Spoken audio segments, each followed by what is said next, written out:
میرا دکھ یہ ہے، آپ کا دکھ یہ ہے کہ ہم نے اس امت کو زوال میں دیکھا، ہم نے کشمیر میں ذبح ہوتی مائیں بہنیں اور بیٹے دیکھے، روہنگیا کے اندر مسلمانوں کی نسل کشی ہوتے دیکھی، ہم نے فلسطین کے اندر لہو بہتا ہوا دیکھا، درد ہی درد پھیل گیا۔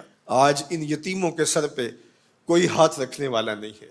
3 مارچ 1924 کو ہم یتیم ہو گئے تھے، سلطنت عثمانیہ ٹوٹ گئی تھی، ورنہ شرق سے لے کر غرب تک، شمال سے لے کر جنوب تک مسلمانوں کا تسلط، اور لوگ ڈرتے تھے اگر خلیفہ نے اعلان جہاد کر دیا تو پھر تمہیں پوری دنیا میں چھپنے کی جگہ نہیں ملے گی۔ یتیم جانتے تھے ہمارے سر پہ کوئی کھڑا ہے، بیوائیں اپنے آپ کو بے آسرا نہیں سمجھتی تھی، بوڑھے سمجھتے تھے کہ ہمارا آسرا یہ لاٹھی ہی نہیں، کچھ دنیا میں بیٹھا ہوا خلیفہ بھی ہے۔ لیکن پھر دنیا کے 3 بر اعظموں پہ پھیلی ہوئی سلطنت صرف دنیا کے 3% حصے پہ سمٹ گئی، اور آج 56-57 اسلامی ملکوں کے اندر ہم تقسیم ہیں، اور اس تقسیم کا نتیجہ ہماری ہوا اکھڑ گئی۔ خلافت کی مرکزیت ہمارے پاس موجود نہ رہی۔ خلافت سے تصور لے کے یورپ نے اپنی صف بندی کی، اور یہ کتنے ملک جڑ کر کے ایک یونین بناتے ہیں اور ہماری وحدت کے ٹکڑے ٹکڑے کر دیتے ہیں۔ دیکھ مسجد میں شکست رشتہ تسبیح شیخ، اور بت کدے میں برہمن کی پختہ زناری بھی دیکھ، کافروں کی مسلم آئینی کا بھی نظارہ کر، اور مسلموں کی مسلم آزاری بھی دیکھ، چاک کر دی ترک ناداں نے خلافت کی کعبہ، سادگی مسلم کی دیکھ اوروں کی عیاری بھی دیکھ۔ آج وہ ہدف حاصل کر چکے ہیں۔ آج فلسطین کے اندر قیامت ٹوٹی ہوئی ہے، دنیا کا میڈیا خاموش ہے، یہ جو خبریں ہمارے تک پہنچ رہی ہیں یہ باقاعدہ سینسر ہو کے آ رہی ہیں۔ یہ سوشل میڈیا کی وجہ سے کچھ تصاویر آ جاتی ہیں، کچھ بلکتے روتے بچے، کوئی بین کرتی مائیں، اور کوئی فریاد کرتے بوڑھے ہماری جانب دیکھ رہے ہیں۔ ہماری جانب کیوں دیکھ رہے ہو؟ ہم تمہاری مدد کو نہیں پہنچنے والے۔ گلی میں 3 اوباش کھڑے تھے، تو کھڑے کھڑے ان کی شرط لگ گئی کہ دیکھتے ہیں ہم میں سے سب سے بڑا بے غیرت کون ہے۔ تو یہ ثابت کرنے کے لیے گلی میں ایک بوڑھی خاتون آ رہی تھی جس کے ہاتھ میں ڈنڈا تھا، اور اس کو ٹیک ٹیک کے چل رہی تھی۔ ایک اوباش آگے بڑھا اور اس بوڑھی خاتون کے بڑھاپے کا لحاظ کیے بغیر اس کو دھکا دے دیا، وہ گر گئی۔ بہت بڑی بے غیرتی کا اس نے ثبوت فراہم کر دیا۔ لیکن دوسرا آگے بڑھا اور اس نے اس گری ہوئی بوڑھی خاتون کے اوپر ڈنڈے برسانے شروع کر دیے۔ اب تیسرے کی باری تھی، لیکن وہ ساکت کھڑا تھا، اور وہ بوڑھی خاتون تھوڑا سا سنبھلی اور اس نوجوان کو کہتی ہے تو سب سے بڑا بے غیرت ہے۔ تو ان 2 نوجوانوں نے پوچھا کہ کارنامے تو ہم نے سر انجام دیے، اور سب سے بڑے بے غیرت کی ڈگری تم لے گئے ہو، اور یہ بھی تمہیں کہہ رہی ہے۔ کہا تم نہیں جانتے یہ خاتون میری ماں لگتی ہے۔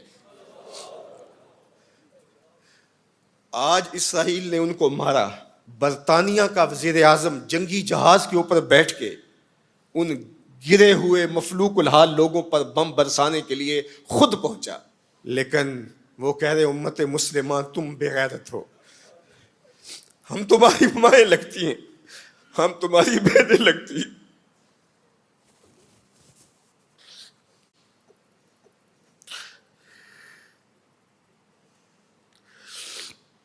ہم تمہاری بیٹیاں لگتی ہیں۔ ایک یہودی ایک پردہ دار خاتون کے اوپر شراب پھینکتا ہے اور باقی آوازیں کستے ہیں، لیکن وہ دیکھ رہی ہے ایڑیاں اٹھا اٹھا کے امت مسلمہ کی طرف۔ تمہاری مدد کو میری بہنوں کوئی پہنچنے والا نہیں ہے۔ یہ 56-57 اسلامی ملکوں کی فوجیں کرتب دکھانے کے لیے ہیں۔ ہمارے میزائل سسٹم، ہمارے اسلحہ جات، ہمارے ٹینک، ہماری توپیں، ہمارا ایٹم بم تمہارے کام نہیں آئے گا، تمہیں مرنا پڑے گا، سسک سسک کے مرنا پڑے گا۔ یہ امت تمہاری مدد نہیں پہنچے گی، 40 ملکوں کی مشترکہ فوج بھی تمہاری مدد کو نہیں پہنچے گی، حرم سے بھی کوئی آواز نہیں اٹھے گی، نہ عجم سے کوئی آواز اٹھے گی۔ آج امت مسلمہ ایک تن مردہ ہے، OIC مردہ گھوڑے کی طرح ہے۔ بیت المقدس کے ایک کونے کو آگ لگی تھی تو یہ OIC بنی تھی، اور آج پورے فلسطین کو آگ نے اپنی لپیٹ میں لے لیا ہے۔ وہاں یتیم ہی یتیم فریادیں کر رہے ہیں، وہاں بیواؤں کی سسکیاں ہیں۔ ہم اس حالت کو کیوں پہنچے؟ اس لیے کہ ہم نے قرآن کو چھوڑ دیا۔ نہ ہماری عدالت میں قرآن ہے، نہ ہماری معاشرت میں قرآن ہے، نہ ہماری معیشت میں قرآن ہے، نہ ہمارے مقننہ میں قرآن ہے، آج قرآن صرف 2 جلدوں میں بند کر کے ہمارے طاق پہ سجا ہوا ہے. یہ نظام حیات تھا. ہم آج تک اسی برطانوی قانون پر جی رہے ہیں. ہم قرآن کا ضابطہ نہیں لا سکے.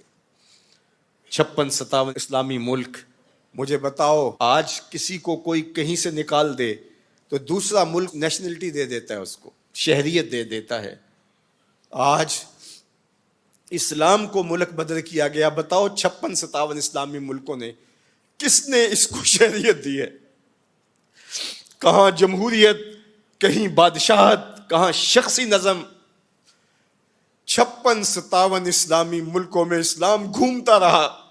میں غریب الدیار ہوں, مجھے شہریت چاہیے, لیکن کسی نے اسلام کو قبول نہیں کیا. در عجم گردیدہ ہم در عرب, مصطفیٰ نایاب ارزاں بو لہب. اقبال کہتے ہیں میں عجم میں بھی گھوما ہوں, میں عرب میں بھی گھوما ہوں, مجھے ابو لہب بھی ملا ہے, مجھے حضور کا نظام کہیں نہیں ملا. اج دین نبی دا وانگ یتیماں تے گھر کر تکے کھاوے. اے فلسطین کے یتیموں تم اکیلے یتیم نہیں ہو. اس وقت اسلام بھی غریب الدیار ہے, اس کا کوئی وطن نہیں ہے. آج اسلام اپنے نظام کے ساتھ کہیں موجود نہیں ہے, اور یہ پستی اور یہ زبوحالی, یہ ذلت, یہ نکبت, یہ رسوائی ہمارا مقدر کیوں نہ ہو, قرآن سے دوری کے نتیجے میں رسوا ہو گئے. ہمارے دردوں کا مداوا قرآن ہی ہے, ہمارے دکھوں کا علاج قرآن ہی ہے. گر تو می خواہی مسلمان زیستن, نیست ممکن جز بقرآن زیستن. اقبال نے کہا اگر تو مسلمان بن کے جینا چاہتا ہے تو قرآن کے بغیر نہیں جی سکتا. اور پھر آگے چل کے کہا فاش می گوئم آن کے در دل مزمرست, این کتاب نیست چیزیں دیگرست. کہا جو میرے سینے میں پوشیدہ ہے میں کھل کے نہ کہہ دوں, یہ کتاب نہیں کوئی اور ہی شے ہے. یہ زندگی بانٹ دیتی ہے, یہ اٹھا دیتی ہے گری ہوئی قوموں کو. اللہ اکبر. تو ہم نے اس قرآن سے جڑنا ہے,